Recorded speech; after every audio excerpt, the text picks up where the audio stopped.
Merit بڑا اچھا ہے. ہم لوگ جس چیز کو میرٹ بناتے ہیں وہ اصل میں میرٹ ہے ہی نہیں. یہی حال بچوں کے حوالے سے ہمارا ہے. بچی کا جب رشتہ دیکھنے جاتے ہیں تو سب سے پہلا سوال ہم کیا کرتے ہیں بچے کے بارے میں؟ جی ایک کردہ کی ہے جی تو کردہ کی تو کی مراد ہوں کہ تاج کھیڑ دا چونک چ بہ کے کی کردا ہے؟ کیا کرتا ہے؟ یہ لوٹ مار کرتا ہے, پیسے کماتا ہے. کتنے بے شمار کمائی ہے اس نے. بھئی بتاؤ تو صحیح, کرتا کیا سے مراد صرف پیسے کمانا ہی ہے یار؟ یہ تو لوگ چوری کر کے بھی کما لیتے ہیں.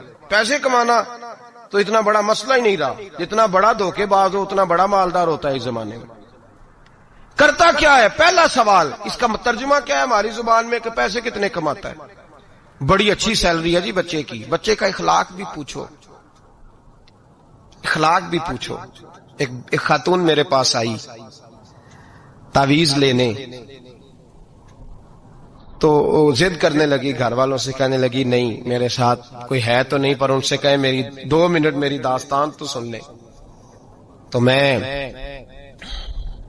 نے کہا بہن بتاؤ بات کیا ہے, اتنی رونے دھونے کی کیا بات ہے؟ اس نے کہا کہ مال دیکھ کے شادی کر دی میرے ابے نے, مال بڑا ہے, پر میں ایک دن بھی اپنے خاوند سے عزت نہیں کرا سکی, اس لیے کہ وہ شراب کے نشے میں دھوت گھر آتا ہے. ایک دن بھی. کہنے لگی مجھے بتائیں نا کہ جس عورت کو اس کا خاوند پانی پیے تو گالی دے کے آواز دے, روٹی کھانی ہو تو گالی سے آواز دے, اور اگر وہ میکے جانے کی بات کرے تو اس کی مری ہوئی ماں کو بھی گالیاں دے, اور اس کے سارے خاندان کو 24 گھنٹے. میرے گھر میں مال بڑا ہے, بڑے پیسے ہیں, لمبا چوڑا سرمایہ ہے, پر ایک دن بھی ایسا نہیں آیا کہ جس دن اس نے باوقار طریقے سے مجھے بلایا ہو. اور وہ کہتی ہے کہ مجھے کہتا ہے تیرے میکے میں بیٹھنے کو جگہ کوئی نہیں. جتنی دفعہ مجھے لے کے گیا ہے دروازے پہ اتار کے آ جاتا ہے, اور میں ٹیلی فون کرتی ہوں تو دروازے سے بٹھا کے لے جاتا. پیسے ہیں جو میرے ماں باپ نے شاید دیکھی تھی وہ بہرحال سکھ ہے اس بچی کو اپنے گھر میں, آرام ہے. جو بندہ جاتا ہے پوچھتا ہے. میں نے کئی دفعہ یہ بات دہرائی, آج پھر دہراتا ہوں. حضرت علی کا تو اپنا مکان ہی کوئی نہیں تھا ظاہری طور پہ. کوئی کاروبار بتائے ان کا مدینے میں وہ کیا بزنس کرتے تھے, کس بنگلے میں رہتے تھے, کوئی بتائے؟ حضرت ابو بکر صدیق رضی اللہ تعالیٰ عنہ نے کہا حضور فاطمہ کے لیے رشتہ, جناب عمر نے کہا فاطمہ کے لیے رشتہ, حضرت عثمان غنی جیسے مالدار نے کہا. حضور نے فرمایا میں رب کے فیصلے کا منتظر ہوں. فیصلہ آیا تو قرہ مولا علی شیر خدا کے نام نکلا, حضرت علی کے نام قرہ نکلا. تو کہا یا رسول اللہ صلی اللہ علیہ وسلم علی کے لیے رشتہ. تو میرے مصطفیٰ نے فرمایا علی کا فخر وہ کمال والا ہے کہ رب کے فرشتے بھی میرے علی پہ فخر کرتے ہیں. اس کا فخر وہ کمال والا فخر ہے کہ فرشتے فخر کرتے ہیں. صاحب وہ دیکھیں چیز, وہ میرٹ بنائیں جس سے آپ کو سکون ملے, توانائی ملے, بہار ملے, حسن ملے. ہم نے وہ چیز جس کا جو میرٹ نہیں تھا وہ بنا دیا ہے.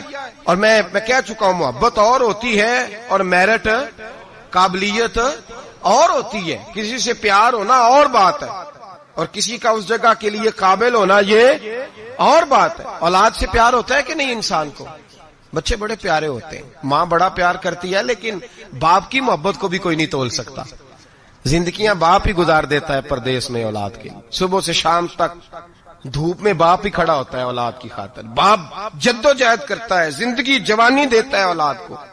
خواجہ معین الدین اجمیری کے 14 بیٹے تھے. کتنے؟ سارے بولیے, نہیں بولے سارے, آپ سارے بولے. کتنے بیٹے تھے؟ تو کوئی ایک نام بتائیں کسی بیٹے کا. کتنے بیٹے تھے؟ ایک کا نام بتائیں. خلیفہ کا نام بتائیں. خواجہ قطب الدین بختیار کاکی.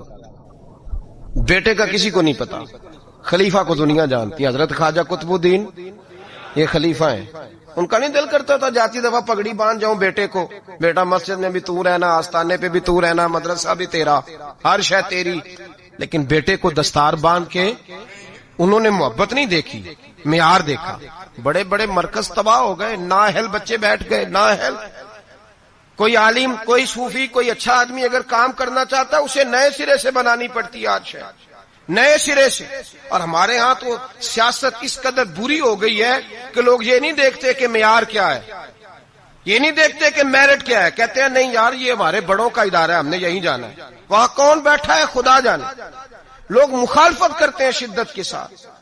ہم نے کبھی یہ سوچا ہی نہیں کہ حضرت خواجہ معین الدین اجمیری کے 14 بیٹے، اور کسی جگہ نہیں لکھا کہ ان کا بیٹا دیندار نہیں تھا، پرہیزگار نہیں تھا، لیکن کسی نے کہا کہ حضور آپ کا فیض، آپ کا رنگ دیکھنا ہو تو کہاں ملے گا؟ فرمایا دلی میں قطب الدین بختیار کاکی رہتا ہے، ہر شے میں نے اسے دے دی ہے، وہاں جاؤ۔ اور اس میرٹ کا حال کیا تھا خواجہ قطب صاحب کا؟ خواجہ قطب الدین بختیار کاکی پھر اتنے بڑے صوفی ہوئے کہ دلی کا بادشاہ بھی مرید ہو گیا، وہ بھی آپ کے قدموں میں بیٹھ گئے۔ اور ایسے نہیں مرید ہوا، ایسے نہیں مرید ہوا کہ وہ اپنے ٹائم پہ شراب بھی پی لیتا ہے معاذ اللہ، اور پیر صاحب کو گاڑی میں بٹھا کے لاہور کا چکر بھی لگوا دیتا ہے۔ یہ کوئی اس طرح کا مرید نہیں ہوا۔ مرید ہوا تو دیندار ہوا، ان کے نقشے قدم پہ چلا۔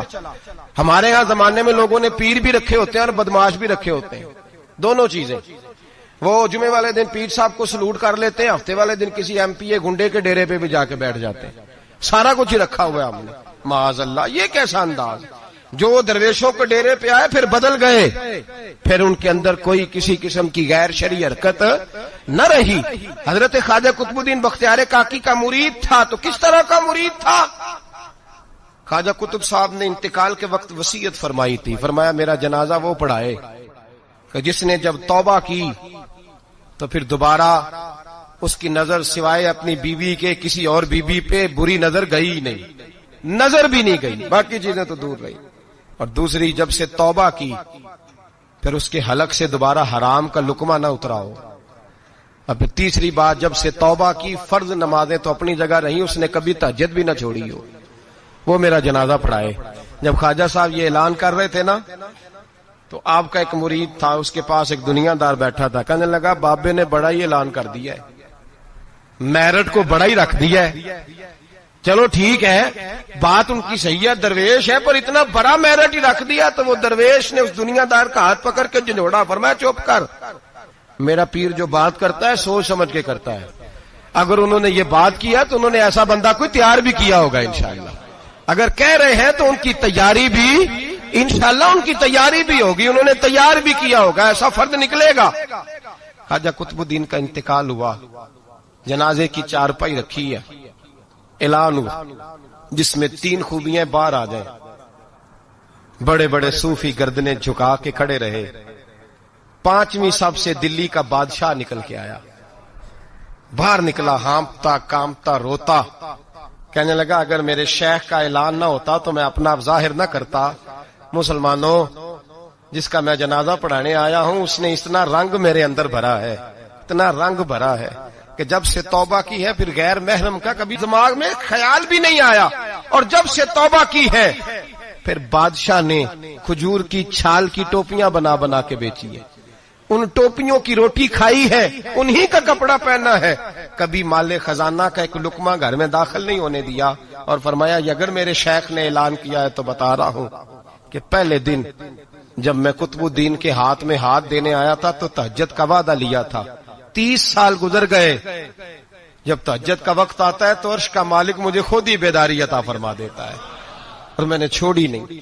بھائی میرٹ بنایا ان لوگوں نے اہل لوگوں تک باتیں پہنچائی، حال ہی کوئی نہیں، یا حشر ہی کوئی نہیں، جو جس کے من میں آتا ہے وہ کرتا جاتا ہے۔ حضرت سیدنا خواجہ قطب الدین بختیار کاکی کی بھی اولاد تھی، لوگوں نے پوچھا حضور آپ کے بعد کدھر جائیں؟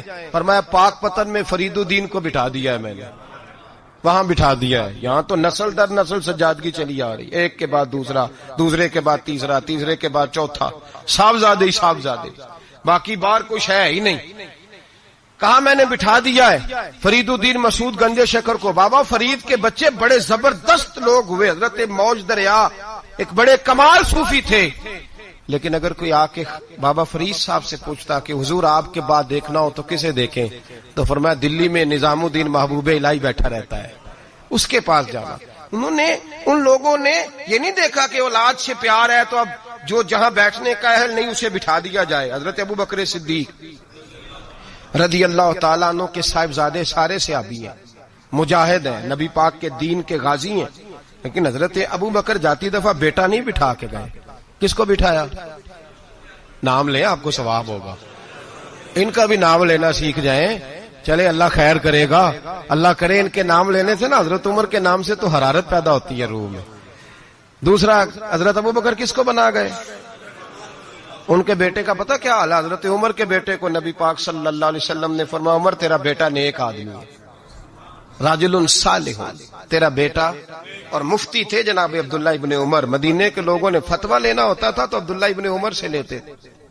لیکن حضرت عمر جاتی دفعہ بیٹے کو بنا کے بولی یہ بیٹے کو بنایا، فرمایا 6 بندے ہیں کسی کو خلیفہ چن لینا. کن کو چنا گیا؟ حضرت عثمان غنی کی اولاد بھی تھی. بلوانیوں نے حملہ کیا، پورا موقع ملا، انہیں پتا تھا شہید کر دیا جاؤں گا، ہر شے سامنے تھی. انہیں کہا گیا قائم مقام کا اعلان کریں. فرمایا جو 2 نہیں کر کے گئے تیسرا کیسے کرے؟ مجلس شورا ہی بنائے گی.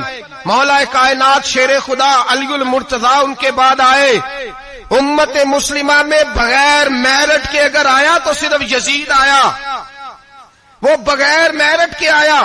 حضرت سیدنا امیر معاویہ رضی اللہ تعالیٰ عنہ کی نشست پر، اس ممبر پر جس ممبر پر حضرت جناب ابوبکر صدیق، فاروق اعظم، مولا علی، عثمان غنی بیٹھا کرتے تھے، اس ممبر پر جب ایسا شخص بٹھایا گیا جو اہل نہیں تھا، جس کا میرٹ نہیں تھا، جس کا بنتا نہیں تھا آنا، جو اس امانت کا اہل نہیں تھا، جب امت کے اندر انتشار آیا اور وہ شخص بیٹھا جو اہل نہیں تھا، تو پھر نقصان یہ ہوا کہ امام حسین جیسے لوگوں کی گردنیں کاٹ کے نیزے پہ لٹکا دی گئی. یہ میرٹ نہ ہونے کا نقصان یہ ہوا کہ رسول اللہ کا خاندان کاٹا گیا.